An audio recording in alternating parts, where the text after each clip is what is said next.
Good morning, everyone. Welcome to Wizard Educational Institute. সদায়ৰ দৰে আজিও আমি কিছুমান ইম্পৰ্টেণ্ট কাৰেণ্ট এফেয়াৰ্ছ টপিক্স আলোচনা কৰিম। আজিৰ প্ৰথম টপিকটো আছে গভাৰ্নেন্সৰ পৰা। নিউজত আছে Parliament has passed the National Sports Bill after extensive discussion. This is a historic moment.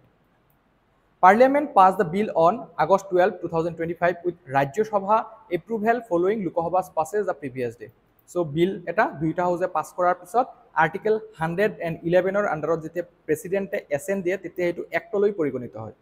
So etia sthiti tu hoise je Lok Sabha aru Rajya Sabha duitai ei bill tu pass kori dise. Etia president or assent tu baki ase. Hailed as India's first comprehensive national sports law transforming governance and making it athlete centric. Sports Minister Mansukh Mandavia called it the single biggest reform in sports since independence. 1947 চনৰ পৰা আমি যদি চাও, this is one of the biggest reform.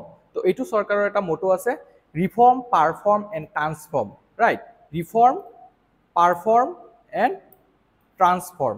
So hey মোটোটোৱে লৈ পেলাই আমি ক'ব পাৰো এই স্পোৰ্টস বিলটো আনিছে আৰু এটা হিষ্টৰিক মুভমেন্ট হয় কাৰণ এই বিলটো এথলিট সেন্ট্ৰিক হয়। কি provisions of the bill? ইয়াৰ আন্ডাৰত দুটা মেইন provisions আছে যেটো আমাৰ এক্সামৰ কাৰণে ইম্পৰ্টেন্ট। এটা হৈছে ন্যাশনাল স্পোৰ্টস বোৰ্ড আৰু এটা হৈছে ন্যাশনাল স্পোৰ্টস ট্ৰাইব্যুনেল। ন্যাশনাল স্পোৰ্টস বোৰ্ডটো কি হয়? এটো এটা ওয়াচডগ হিচাপে কাম কৰিব। ওকে, ৰেগুলেটৰি বডি হিচাপে কাম কৰিব for sports ফেডাৰেশনস।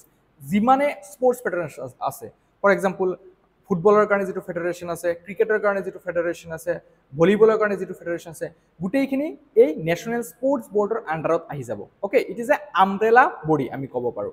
It can cancel recognition of any sports body, including BCCI. এটো লৈ পেলাই অলপ তৰ্ক বিতৰ্ক হৈ আছে যে BCCI কি ন্যাশনাল স্পোৰ্টস বোৰ্ডৰ আন্ডাৰত আহিবনে নাই। এতিয়ালৈকে কিন্তু এনেকুৱা কোনো সংস্থাৰ আন্ডাৰত BCCI কাম কৰা নাছিলে, কিন্তু এতিয়াৰে পৰা এই ন্যাশনাল স্পোৰ্টস বোৰ্ডৰ আন্ডাৰত আহি যাব। If they don't hold elections, mess up the election process, fail to publish audited accounts or misuse public money, যদি কিবা কেলেংকাৰী দেখা পায়, যদি কিবা মিসইউজ কৰে ফান্ডৰ বা ইলেকশনস সময়মতে নহয়, ইলেকশনৰ প্ৰসেসটো ডিলে কৰে বা অডিটবোৰ সময়মতে নিদিয়ে, তেতিয়া হলে যেটো ৰেকগনিশন আছে এই পাৰ্টিকুলাৰ স্পোৰ্টস ফেডাৰেশনটো এটো ক্যান্সেল কৰি দিব পৰা যাব। If public funds are misused, the NSB must first consult the global sports body before acting. All right, যদি কিবা ফান্ডৰ মিসইউজ কৰা হয় তেতিয়া NSB আন্তঃৰাষ্ট্ৰীয় পৰ্যায়ত ইন্টাৰনেশনাল অলিম্পিক কমিটিৰ আন্ডাৰত যিবিলাক সংস্থা আছে সিহঁতৰ লগত কনসাল্ট কৰি ল'ব before suspending the sports federation in India. Then যেটো ইম্পৰ্টেন্ট বডি হয় সেইটো হৈছে national sports tribunal, a special court for sports disputes. So স্পোৰ্টসৰ লগত ৰিলেটেড যিমান ডিসপিউট আছে এথলিটৰ সিলেকশনৰ লৈ পেলাই আৰম্ভ কৰি তাৰ পিছত আমি ক'ব পাৰো ইলেকশন প্ৰসেস এটসেট্ৰা, গোটেইখিনি এই নেশ্যনেল স্পোর্টস ট্রাইব্যুনেলত যাব। Handles issues like team selection, fights or election conflicts. Has powers like civil court. So আমি ক'ব পাৰো এটা quasi judicial body. All right, and its decisions can only be challenged in the Supreme Court. আমি জানো Supreme Court to highest court of appeal হয়। যেতিয়া British প্ৰাইভি কাউন্সিলক 1950 ৰিপ্লেস কৰিছিল তেতিয়া হাইয়েষ্ট কোৰ্ট অফ আপিল হিচাপে আমি সুপ্ৰিম কোৰ্টক জানো তেতিয়াৰে পৰা। সো এতিয়াও কিন্তু সুপ্ৰিম কোৰ্টে আছে, কিন্তু সুপ্ৰিম কোৰ্ট যোৱাৰ আগতে এই ন্যাশনাল স্পোর্টস ট্রাইব্যুনেলে বস্তুটো চাব।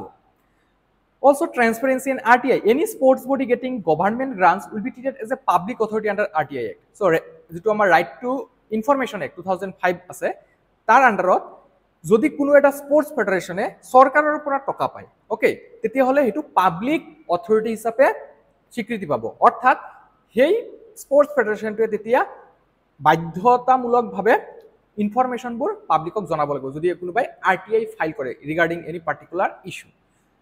Okay, governance reforms, athlete representation যে mandates decision making be athlete centric. So প্রথম কথাটো যে এথলিটৰ কাৰণে এথলিটৰ বাবে আৰু এথলিটৰ দ্বাৰা যেটো আমাৰ এটা কোট আছে ডেমোক্ৰেসিক লৈ পেলাই আমি তাৰ লগত ৰিলেট কৰিব পাৰো। Gender parity requires at least 4 women members on executive council. So women সকলকো ইকুৱেল ৰিপ্ৰেজেন্টেটিভ হিচাপে ৰাখা হৈছে।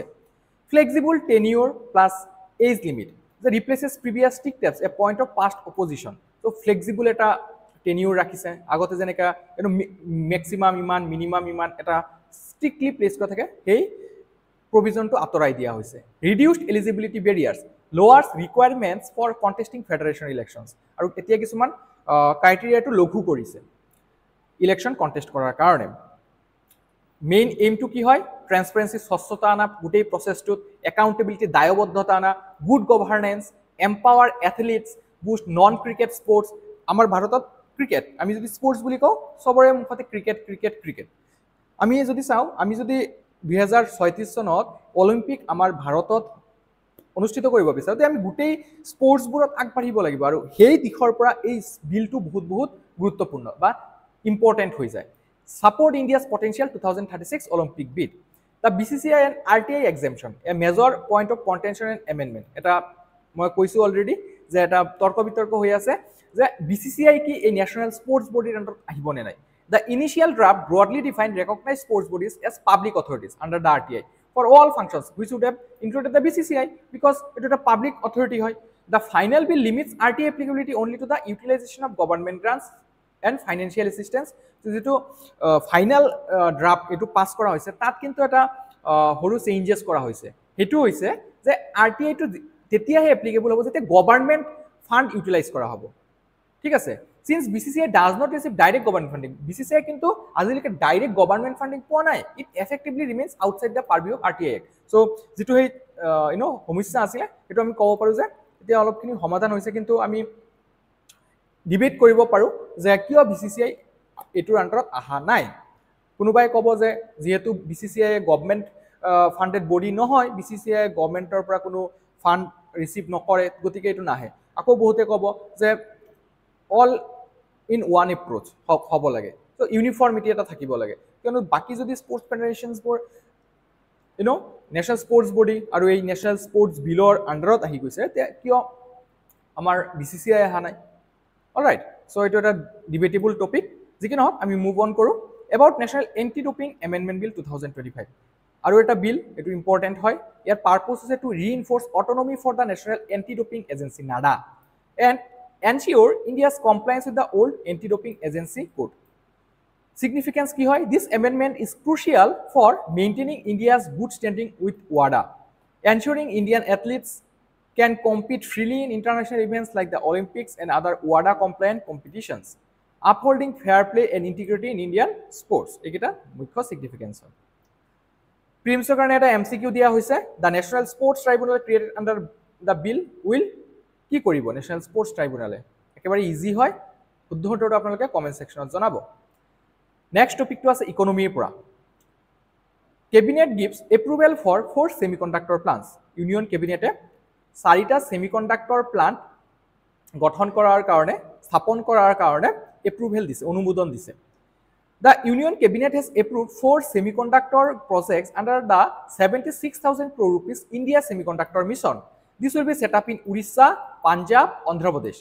কোনকেইটা ৰাজ্যত এই 4টা ছেমিকণ্ডাক্টৰ প্লাণ্ট গঠন কৰা হ'ব? উৰিষ্যাত, পাঞ্জাবত আৰু অন্ধ্ৰ প্ৰদেশত, with a total investment of 4594 crore rupees. Overall আমি যদি চাওঁ, নেশ্যনেল আমাৰ যিটো ইণ্ডিয়া ছেমিকণ্ডাক্টৰ মিছন আছে 76,000 crore rupees ধাৰ্য কৰা হৈছে। কি হাইলাইটছ? প্ৰজেক্টছ লোকেশ্যন ক'ত ক'ত হ'ব? উৰিষ্যাৰ ভুৱনেশ্বৰত 2টা ইউনিট হ'ব, তাত CSEM private limited and 3D glass solutions INC, then Mohali পাঞ্জাবৰ, তাৰ expansion of continental device India private লিমিটেডে বনাব, আৰু অন্ধ্ৰপ্ৰদেশত ASIP টেকনলজি ছেমিকণ্ডাক্টৰ ইউনিটে বনাব। মিছন ইম্পেক্ট কি হ'ব? ইয়াৰ দ্বাৰা increases total ISM supported projects up to 10 units.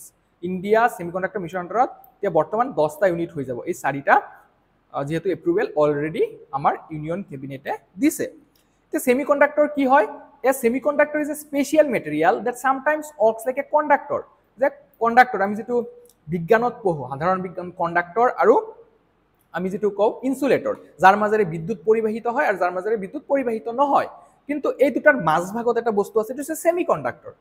Okay, depending on how we treat it, যে ইনচুলেটৰৰ মাজেৰে ইলেক্ট্ৰিচিটি পাছ হ'ব নোৱাৰে আৰু কণ্ডাক্টৰৰ মাজেৰে ইলেক্ট্ৰিচিটি পাছ হ'ব পাৰে।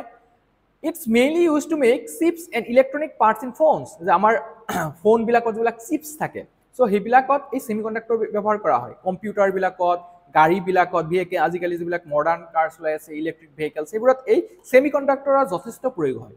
The most important material used for semiconductor is silicon. Silicon sobotke important material hoy. Other materials like germanium, gallium, arsenide and certain oxides are also used. এতিয়া আমি এই চাৰিটা প্ৰজেক্টৰ বিষয়ে ডিটেইলছত গম পাম যে ভুৱনেশ্বৰৰ যেটো আমাৰ বনাব গৈ থকা হৈছে এটো কি কৰিব silicon carbide based integrated facility হ'ব এটো ইনক্লুডিং ফেব্ৰিকেটেড ওয়াফাৰ্স 60000 ওয়াফাৰ্স পাৰ ইয়াৰ বনোৱা হ'ব and also ATMP it will be 96 million units per year speciality হ'ব যে সিলিকন কাৰ্বাইড চিপস আৰ ডিউৰেবল এটো বহুত দিন লৈকে টিকি থাকিব পাৰে and work in high temperature high voltage applications for example electric vehicle renewable energy equipments আমি এই চিপসবোৰ ব্যৱহাৰ কৰিব পাৰিম সো ভেৰি ভেৰি ইম্পৰ্টেন্ট হয় সিলিকন কাৰ্বাইড এটো মনত ৰাখিব যে ইয়াৰ স্পেশালিটি হয় যে এটো বহুত দিনিয়া হয় দীৰ্ঘদিনিয়া ব্যৱহাৰ কৰিব পৰা যায় মোহালি যেটো পাঞ্জাবত আছে সো ইয়াৰ কি বনোৱা হ'ব expand existing discrete semiconductor manufacturing facility discrete semiconductors are individual electronic components like diodes and transistors essential for power electronics then Odisha Bhubaneswar duta banabo kotha asile so second to vertically integrated advanced packaging and embedded glass substrate unit banua hobo it embedded glass substrates allow high density high speed connections for advanced electronic and 5G internet of things devices then Andhra Pradeshot exact site to etiao jonua hua nai yat bonua hobo semiconductor unit with advanced system in package technology system in package integrates multiple chips into a single package improving performance and reducing size for electronics India Semiconductor Mission 2021 sonot launch kora hoisile under the Ministry of Electronics and Information Technology budget hoise total 76000 crore rupees to support semiconductor and display manufacturing amar ohomor jagriru tu bonwa hoise nishoy ami sobe janu tar bihoye Your aim is achieve self-reliance in semiconductor design, manufacturing, and packaging. It provides capital incentives, infrastructure support, and ecosystem development. Strategic importance of semiconductors.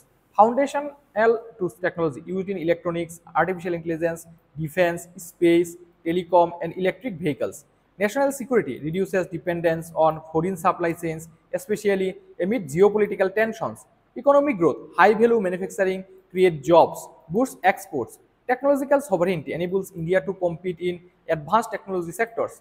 Challenges ki hoy je high capital cost setting up fabs can cost 5 to 10 billion dollar per plant then technological complexity cutting edge nodes require advanced research and development and intellectual property global supply chain dependence raw materials and critical equipment will be imported etiao ami bahiror pora etu amdani koribo loga hoy skilled workforce gap need for a highly trained semiconductor engineers and geopolitical risk global chip market sensitive to trade dispute etia jeneke amar US er logot eta trade dispute hol kedin mane kotha bhal asile ako jodi ami beleg eta dihot chao China logot be asile kintu China logot eta ami bhal dihot goi asu so tenekwa geopolitical issue karone bahut kini samosyar samadhan hobo pare jodi ami eta dehor logot teneka chukti sakhor koru to bhal bhal jetia homoy ase etia ঠিকে আছে বস্তুখিনি হিতে আমাক দিব কিন্তু যদি trade dispute উদ্ভৱ হয় তেতিয়া কি হ'ব আমাৰ এই এন্টায়াৰ ইকোসিস্টেমটো ব্ৰেকডাউন হৈ যাব পাৰে সেইকাৰণে আমি থলুৱাভাৱে কেনেকৈ ডেভেলপ কৰিব পাৰি তাৰ ওপৰত ফোকাস কৰিছে চৰকাৰে ইণ্ডিয়া সেমিকন্ডাক্টৰ মিছনৰ আন্ডাৰত consider the following materials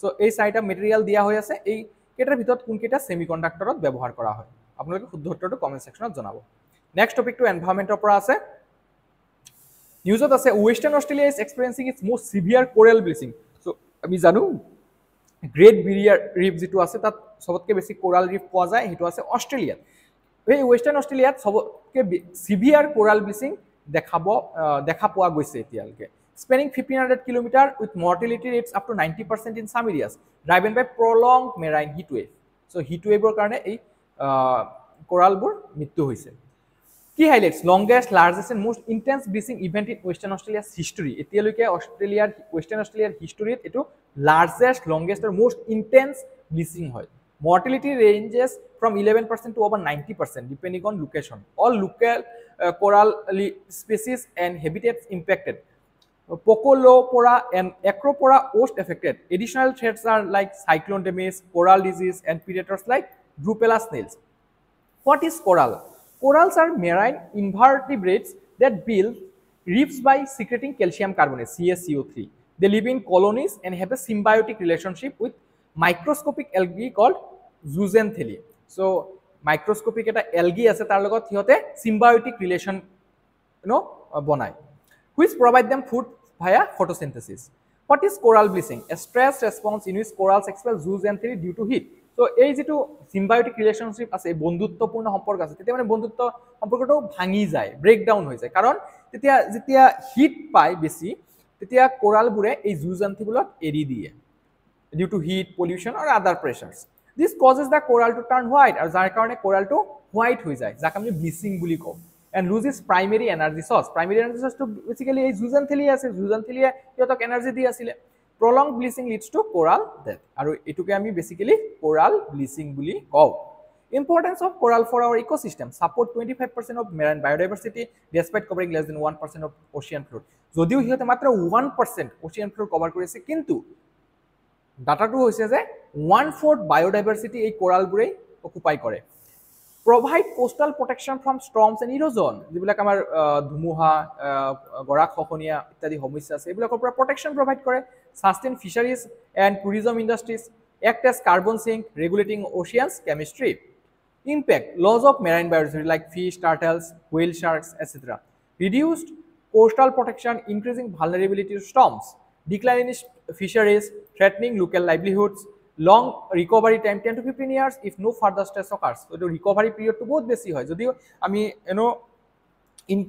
step লো শর্ট টার্ম মেজার্স লো এই কোরাল ব্লিচ হৈ যোৱাৰ পিছত এখিনি ৰিকভাৰী কৰোতে অলমোস্ট 10 পৰা 15 বছৰ সময় লাগি যায় cultural and economic losses for indigenous communities and tourism sectors থলুৱাভাৱে যিবিলাক মানুহ আছে সেই সকলৰ লাইভলিহুডৰ ওপৰত ইম্প্যাক্ট পৰে সো ইউপিএসসি প্ৰিলিমছত এটা কোৱেশ্চন আহিছিলে 2018 চনত এই টপিকটোৰ পৰাই শুদ্ধ উত্তৰটো আপোনালোকে কমেন্ট সেকশনত জনাব তো আজিৰ ক্লাছটো ইয়াতে সামৰিছো থ্যাংক ইউ